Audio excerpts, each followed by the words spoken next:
একটা খুব সুন্দর কথা শুনেছিলাম, গাছের যদি শাখা থাকে তাহলে নতুন পাতাও গজাবে, ফুলও ফুটবে। মানুষের জীবনও তাই, এটা প্রকৃতির নিয়মই বলুন বা উপরওয়ালার নিয়মই বলুন। হ্যালো বন্ধুরা, আমি সন্দীপ গুপ্ত। আজ আমি আপনাদের একটা ছোট্ট গল্প শোনাবো।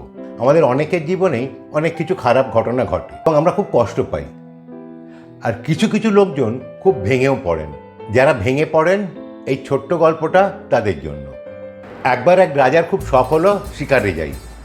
তো তিনি কিছু সৈন্য সামন্ত নিয়ে আর মন্ত্রীকে নিয়ে শিকারে চললেন। এগোতে এগোতে একটু গভীর জঙ্গলে ঢুকে পড়েছেন। এমন সময় হঠাৎ করে একটা গাছের ওপর থেকে একটা চিতা ঝাঁপিয়ে পড়লো। চিতাটা ঝাঁপাতেই রাজা তার তরোয়ালটা বার করলেন। চিতাটা কিন্তু সামনে এক সৈন্য যাচ্ছিল, তার উপর পড়েছিল। সৈন্যরা মিলে চিতাটাকে মেরে ফেললো।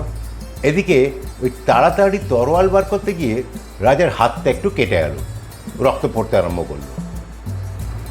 রাজা খুব উদ্বিগ্ন হয়ে বললেন, যা রাজবৈদ্যকে ডেকে নিয়ে আয়, এখানে ধরে নিয়ে আয়। তো মন্ত্রী এসে বললেন, কি হয়েছে? রাজা বললেন, আমার আঙুল কেটে গেছে, প্রচণ্ড রক্ত বেরোচ্ছে।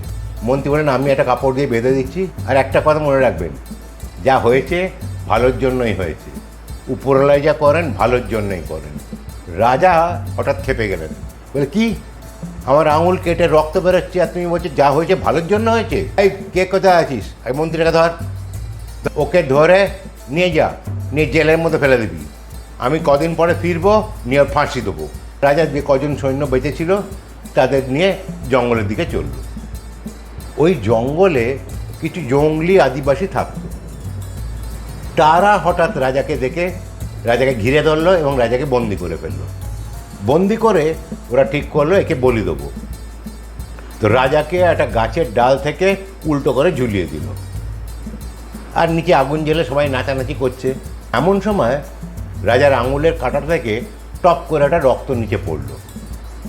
রক্তটা পড়তেই ওদের মধ্যে কে একজন বললো, এই তো রক্ত বেরোচ্ছে, এর তো শুদ্ধ না, একে বলি দেওয়া যাবে না, যা এটা ফেলে দিয়ে। ওরা রাজাকে বনে একটু বাইরে গিয়ে ফেলে দিল। রাজার প্রাণটা গেল বেঁচে। রাজা তখন মন্ত্রীর কথা মনে পড়ল, যে বলেছিল যা হয়েছে ভালোর জন্যই হয়েছে। রাজার চোখ দিয়ে জল বেরিয়ে এলো। রাজার ঘোড়াটা কোথাও ছিল, রাজাকে দেখেই সে চলে এলো। রাজা তখন ঘোড়ার পিঠে চড়ে ঊর্ধ্বশ্বাসে নিজের রাজ্যের দিকে চলল। রাজ্যে পৌঁছেই সোজা কারাগারে গেল, নিয়ে মন্ত্রীর কাছে বলল, আমি খুব অন্যায় করেছি, আমায় ক্ষমা করো। তুমি যে বলেছিলে যা ঘটে তার ভালোর জন্য ঘটে, সত্যি তার প্রমাণ পেলাম, আর আমার জন্য তোমায় মিছিমিছি অনেক কষ্ট পেতে হয়েছে। মন্ত্রী বললেন, না না, আমার কষ্টটা কোনো কষ্টই না, যা হয়েছে ভালোর জন্যই হয়েছে।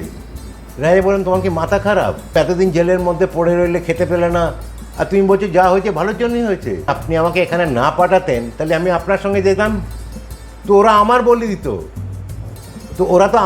দিত, কারণ আমার তো রক্ত পড়তো না। সুতরাং আমার প্রাণটা বেঁচে গেছে। আপনি যা করেছেন সেই জন্য আমার প্রাণটা বেঁচে গেছে। এটা একটা ছোট্ট মজার গল্প। একটা জিনিস মাথায় রাখতে হবে, জীবনে অনেক কিছুই আমাদের মনোমতো ঘটে না, কিন্তু আমাদের যখন মনোমতো ঘটে না, তখন কারো মনোমতো ঘটছে, আর তার ইচ্ছেতে যা হয় সেটা শুধু ভালোর জন্যই হয়। ভিডিওটি দেখার জন্য ধন্যবাদ। ভালো লাগলে প্লিজ সাবস্ক্রাইব, লাইক ও অন্যদের সঙ্গে শেয়ার করবেন। ভালো থাকবেন, সুস্থ থাকবেন।